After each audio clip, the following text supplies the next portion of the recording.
The glass slammed down with a dull clink, wet with condensation from my sweating fingers. Rain braided down the taxi window, noise melted under sheets of water as the city pressed against itself, wet and blue and shivering. Lapa's stone sidewalks glistened under neon and bus exhaust. The karaoke joy of a Saturday night didn't reach the hush where I sat stranded, my shoes soaked from puddles, holding the empty envelope, rejection letter, now limp and disturbing beneath my thumb. You can't be everything you want, Daniel, my uncle's voice had looped through my mind since childhood. Each time I tried something outside the family's circle of normal, civil servants, tailors, teachers. At home, dreams were cautionary tales, not destinies. I'd left the gallery with my head lowered as voices murmured and laughed, dismissing me as the cake boy, like a curiosity more than an artist. I tried to wipe it away with the back of my hand, but the insults stayed.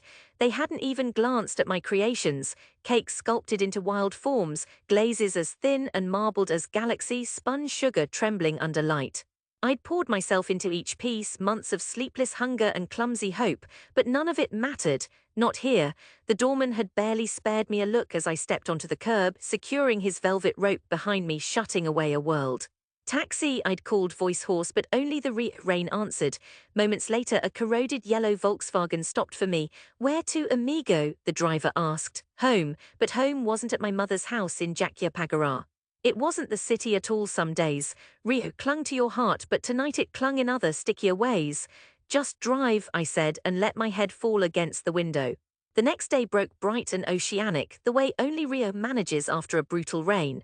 I made coffee and toasted leftover powder queijo, windows open so the city's sounds rolled in, and I checked my phone, though I knew there'd be no word from the gallery.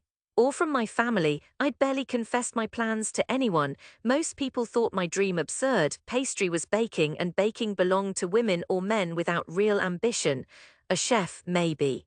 But a pastry chef topping cakes with edible velvet and spinning passion fruit into semifredo roses was considered a joke. At family gatherings, my aunties would flutter my way, pinching cheeks. Our little Daniel still playing with sugar.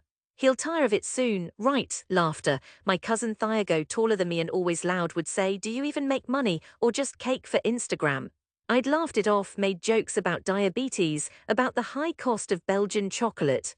But alone, in the flickering light of my cramped apartment, everything I lacked pressed in. My savings shrunk with every experiment. My girlfriend Luciana couldn't understand my obsession with detail.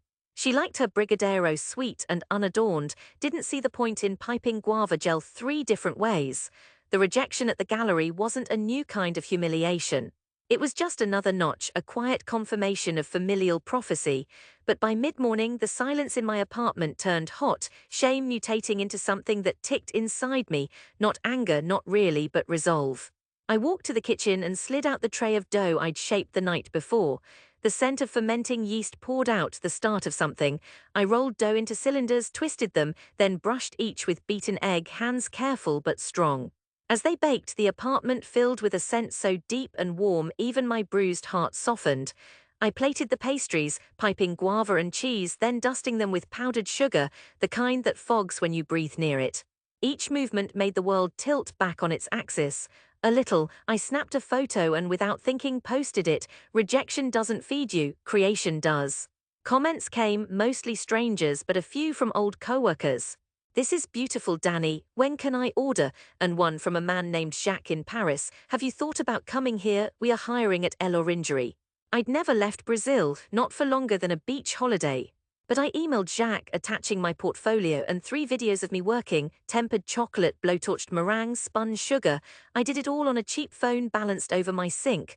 A week later he replied, "We would love to meet you. Are you available for a stage in Paris?" At dinner my mother pushed beans onto my plate. "You're going to Paris for cake." For a patisserie, Luciana says she'll come in August if I settle and I can work double shifts. She lifted her hand. "We need you here, Daniel, not playing chef for tourists." Thiago snorted across the table. "All that school and for what? Puff pastry." I said nothing, just stared at the grains of rice. My father, eternally silent over the table, said, "Vi Filho, if you must return, at least return a man." He was the only one who didn't cheapen the word dreams. I landed in Paris with a duffel bag of torn chef whites, a Portuguese-French dictionary, and the hard knot behind my sternum that I called faith. Or foolishness, the stage was brutal. Chef Jacques ignored me at first except to correct, non, finer, or bark plus fight. His pastry chef Amélie rolled her eyes when I asked about ratios, but one night after service she stayed late to show me the proper way to throw sugar for milfoil layers so thin they quivered in the air. My hands bled from mandolin blades. I stood for 14 hours. Sometimes on my break I called home and my mother would ask, "Did you meet a prince yet in France?" And I'd laugh. Sometimes I'd just listen to the silence, sitting on an upturned bucket, homesick for the scent of wet pavement in Rio. Months slipped past in a blur of flour and heat. I learned not just discipline but precision, a kind of respect for flavor and structure that Rio's old bakeries never needed. One winter morning, Jacques left a note by my station. "Try your guava tartelette on tomorrow's menu." My hands shook, but the dessert sold out by noon. It happened more than once, a small Brazil hidden between the lemon and almond. Chef Jacques grunted approval. Amélie offered to partner with me for an international patisserie competition, the sort I'd watched on YouTube, too shy to imagine myself there. We designed a cake inspired by Rio's sidewalks, black and white swirls mimicked in marbled mousse and coconut meringue. In the final round, I piped guava confit in the shape of pau de açúcar dusted with gold leaf. We won silver. When I called my mother, she only said, "Be careful, don't get too proud." But the email came 3 months later. The Hotel Raphael, a luxury hotel on Copacabana's edge, wanted to revamp its restaurants. They asked for someone who understood both styles, French and Brazilian, old and new. They wanted me, not Chef Jacques. Not Amélie, me. My hands shook, my rent was due. I hadn't seen Luciana in over a year. When I called her, she sounded almost relieved. "You'll come home, Danny?" she asked, voice bright beneath the static. I landed in Rio on a morning dense with Atlantic mist.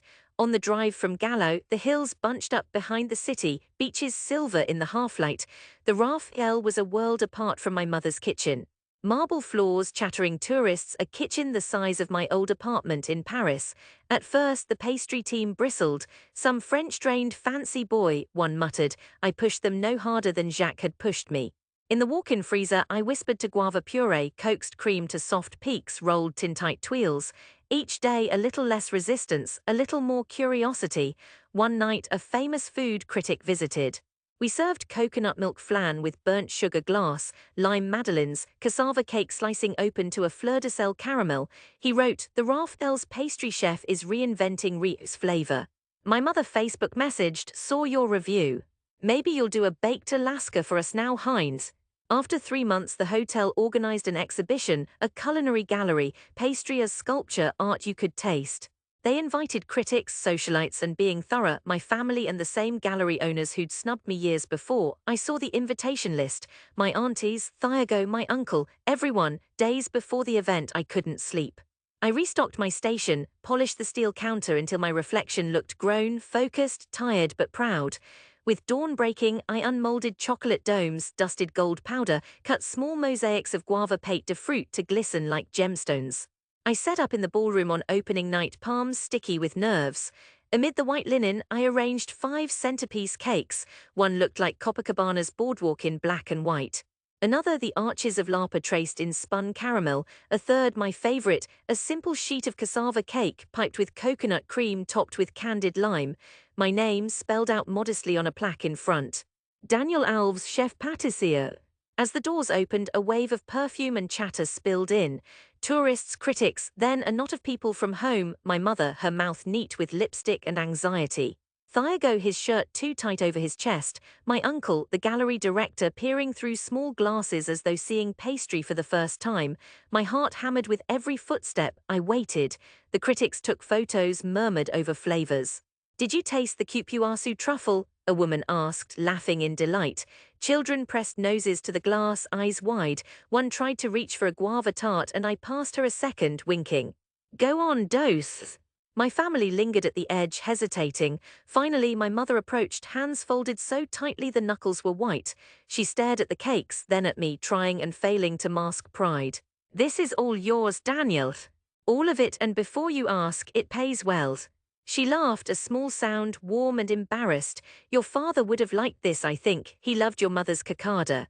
Thiago stood back, chewing his tongue, then picked up a fork, cut through a slice of cassava cake and chewed, eyes widening.